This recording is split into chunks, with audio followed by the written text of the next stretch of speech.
好啦，咁我哋重溫下上一堂講嗰啲嘢啦，因為上一堂咧用嘅工具咧都比較多嘅。咁我哋第一時間咧就開咗我哋個參照嘅視窗啦，貼咗今日我哋要畫嘅蘭花。咁我哋咧個蘭花咧就係左右對稱啦。咁所以我哋就用咗嗰條參考線入邊嘅對稱參考線啦。咁我哋設定好個蘭花，我哋畫一邊嘅啫喎。咁我哋去翻我哋嘅畫筆啦。咁我哋今日嘅畫筆咧係會用到用翻以前嗰一 set 嘅，即係經典筆插庫入邊咧素描嘅柔和粉彩啦，同埋立林德鉛筆嘅。咁呢個鉛筆嘅好處咧，我哋先可以畫咗個花嘅輪廓。咁我哋個紫羅蘭啦，咁大概我哋開一個比較中間色調嘅紫色啦。咁我哋又有左右對稱喎，咁我哋就可以去試下支筆先啦。咁我 OK 啦。咁咧我哋就開始去描繪我哋嘅蘭花個造型啦。咁嗱，因為始終花瓣咧個邊緣咧，佢有啲唔係好穩定嘅感覺嘅，因為佢哋好幼、好薄啊。咁我哋都盡量去畫嘅時候模擬一下花瓣邊緣有啲輕微好似震震地咁樣嘅。咁我哋畫好咗去調色。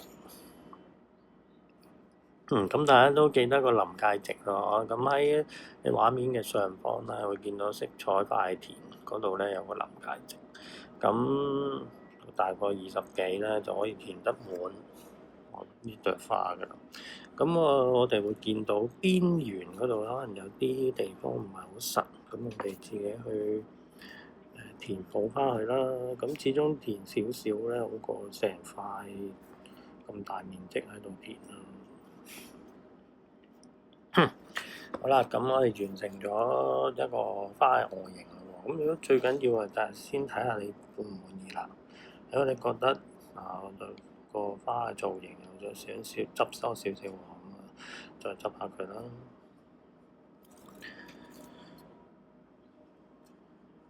咁我覺得個底差唔多啦，咁我就將佢個藝法鎖定咗佢先。咁藝法鎖定就係鎖定咗佢個背景啦，令到背景上唔到顏色，只可以咧上到呢個花瓣嘅造型嘅啫。咁我哋唔好理佢住，加咗一個新圖層，再點選佢，將佢變成剪切遮罩。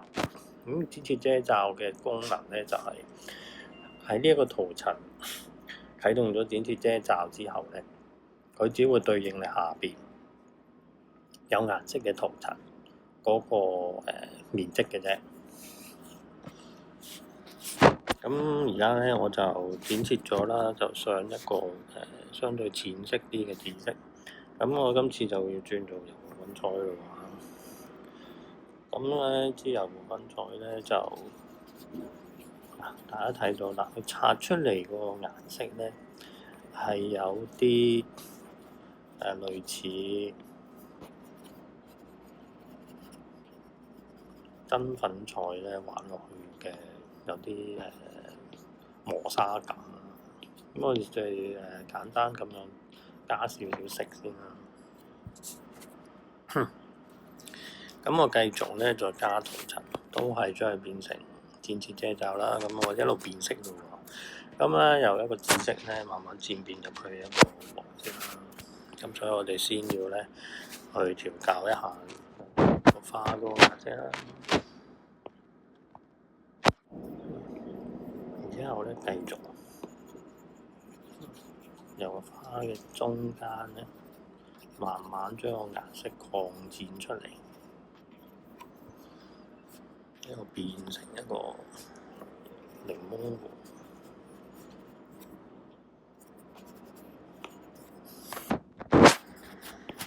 再變成一個好黃嘅黃。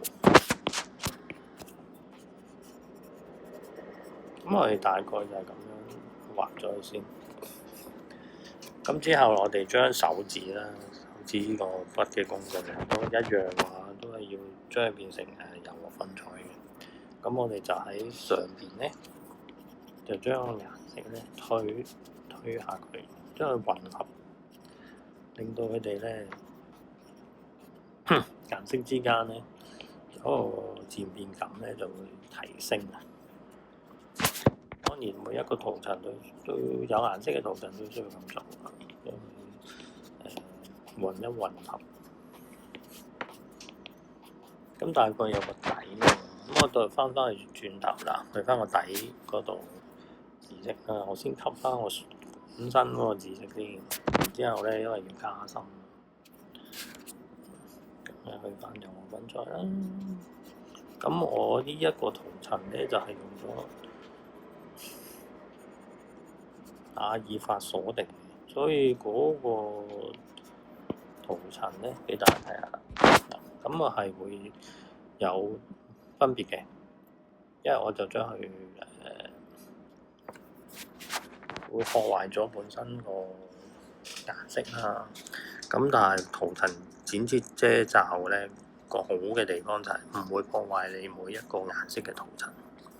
咁當然有唔好處就係你會越嚟越多圖層啦。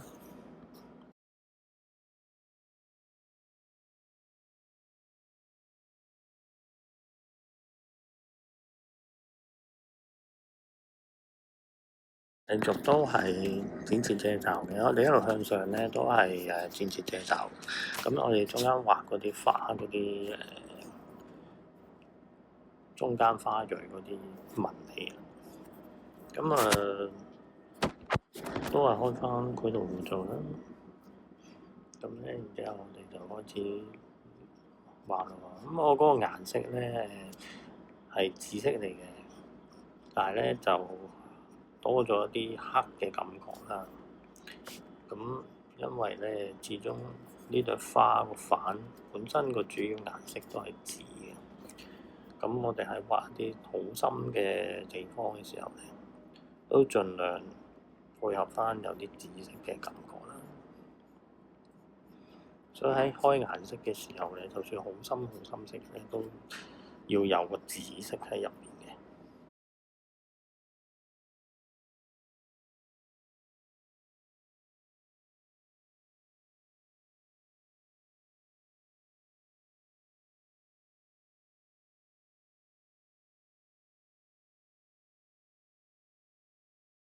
咁至於嗰個花瓣嗰啲紋咧，大家有心機有時間咧，就可以畫多啲啦，令到佢豐富啲啦。咁我呢個示範咧就會快少少啦，就簡化個步驟，就唔畫咁多嗰啲紋理啦，嗰啲花嗰啲花瓣紋會簡化咗。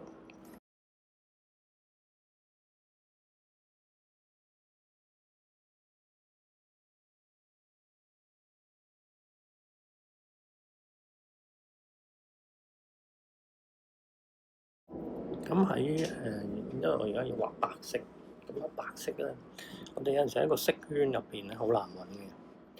咁我哋有一個方法就係你嘅色彩嘅下邊嘅經典呢度，去到經典呢度咧，佢嘅最左上角即係就係一定係白，最左下角一定係黑嘅。如果我哋想揀一個絕對白同絕對黑咧，我哋可以選擇經典呢個位置啊，咁去揾翻我哋個白色出嚟。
好，咁呢個花完成啦。咁我首先咧將背景顏色剔走啦，咁就觀察對花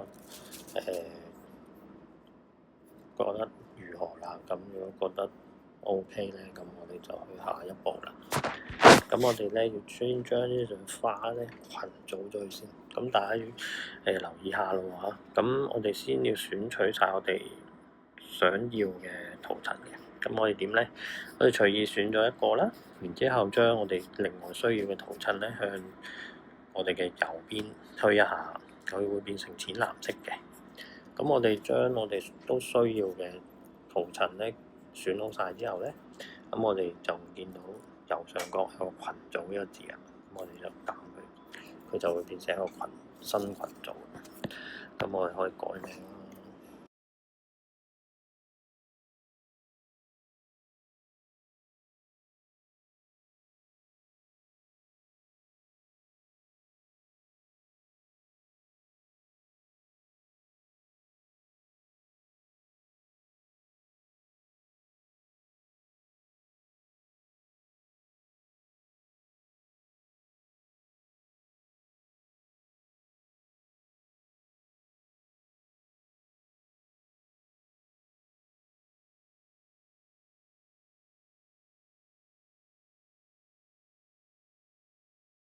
係塊嘅一個另外一個嘅花瓣啦。咁我個步驟一樣啦，同頭先畫花嗰個，不過要簡單啲啦。我哋咁因為始終佢係兩塊好大型嘅花瓣喺後邊啦，咁我哋就簡單啲帶二法鎖定，然之後咧就揀翻一個淺色啲嘅高光位俾佢咯。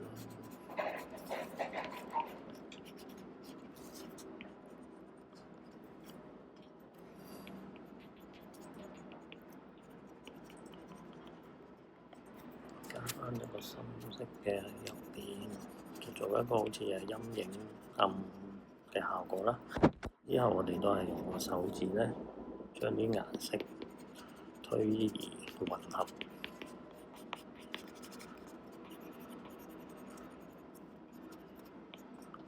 咁佢哋咧有翻個立體感喺度。咁我哋就簡單直接將呢一個複製，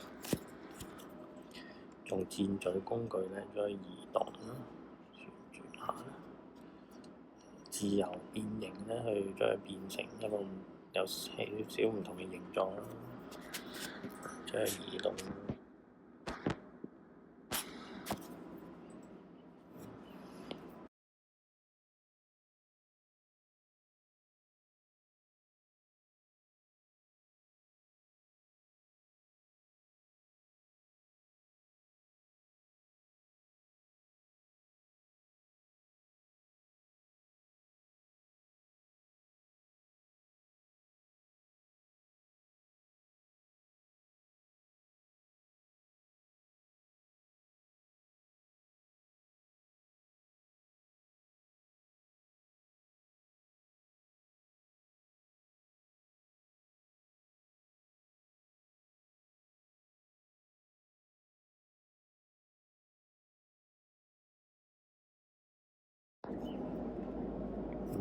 花好啦，咁我呢個花咧就完成咗，擺咗喺度先。咁然之後咧，我就要去添畫布嘅裁切同埋重新調整，因為我要將呢一個畫面咧放大。咁點解唔一開始就放大啊？咁因為咧，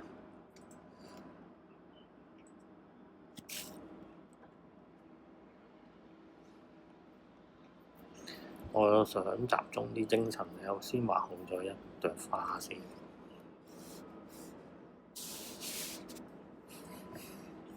咁之後咧，其他好似而家我哋見到，我哋啱啱參照嗰個圖咧，周邊都仲有好多花圍。咁我想而家咧就開始去進行複製啦。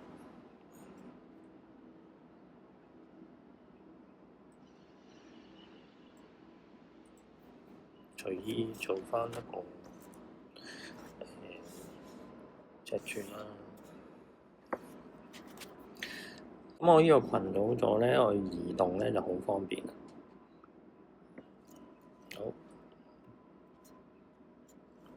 咁啊記得話呢一個核心花咧要 keep 好喎。咁我哋開始複製啦，複製唔同嘅擺位啦，咁我擺呢度，繼續複製啦。咁大家複製完咧，記得用箭嘴工具咧去移動佢哋喎。如果唔係咧，會發現咧做乜複製咗之後個花唔變咗嘅？咁其實佢喺度嘅，只不過咧你要移動佢，你先見到佢嘅。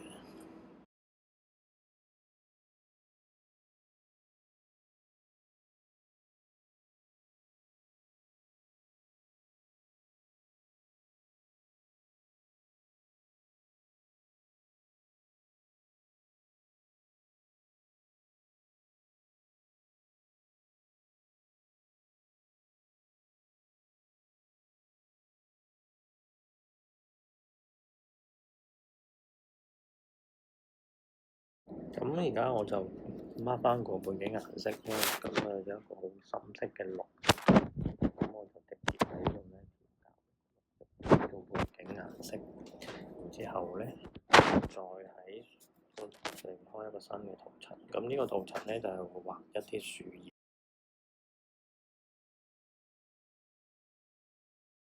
咁我就好隨意咁樣畫啲樹葉嘅啫。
好啦，咁咧我個背景大概就係畫好啦，然之後咧我就要開始進攻呢啲花花。咁大家記得揾翻你原裝呢個花花，唔好喐，走先。咁因為我哋而家將佢扁平化啦，將頭先複製出嚟嗰啲花都扁平化咗。扁平化嘅意思咧，就將佢所有嘅圖層咧都合拼成一個畫。咁即係有咩事咧，你冇得改㗎啦。所以我哋一定要保留住原裝嗰個花花咧，係一個安全嘅地方。咁然之後，我而家咧就要做一啲模糊效果。咁我哋去呢個仙女棒嘅調整入邊咧，有叫高斯模糊嘅。咁一樣啦，就睇唔到嘢嘅。你見到畫面頂部有個0% 高斯模糊，咁我哋喺我哋嘅畫面咧就向住左至右啦。咁你就會推移嘅時候咧，你就會見到你朵花咧開始有一個模糊嘅效果啦。我哋就想做少少呢啲景深嘅效果。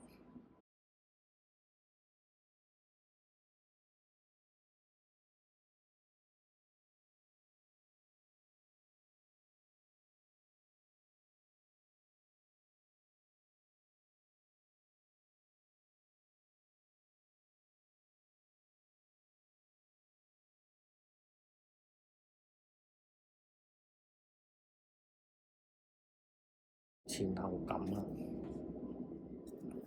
咁你就會襯托出你最原裝嗰朵花咧，嗰個立體感就會好強。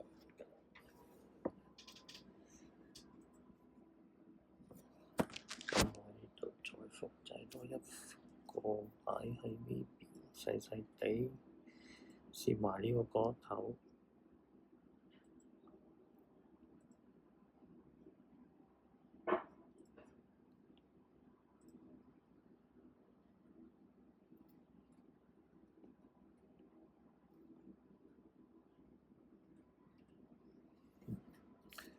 咁咧，呢個蘭花咧就好順利，好快咁就完成咗啦。咁至於嗰個色感咧，咁啊等大家自己咧去多啲摸索。因為顏色咧，每個人睇出嚟咧都會有唔同嘅感覺嘅。咁啊，希望大家多啲嘗試啊！今次好似我個示範個紫色咧就光鮮咗啲嘅。咁大家可以嘗試一個真係比較去到颶風提嘅紫色啦。咁啊，畫出嚟有唔同嘅感覺。咁等大家多啲對色彩嗰度咧就去玩多啲啦。咁今次個示範咧就去到呢度啦。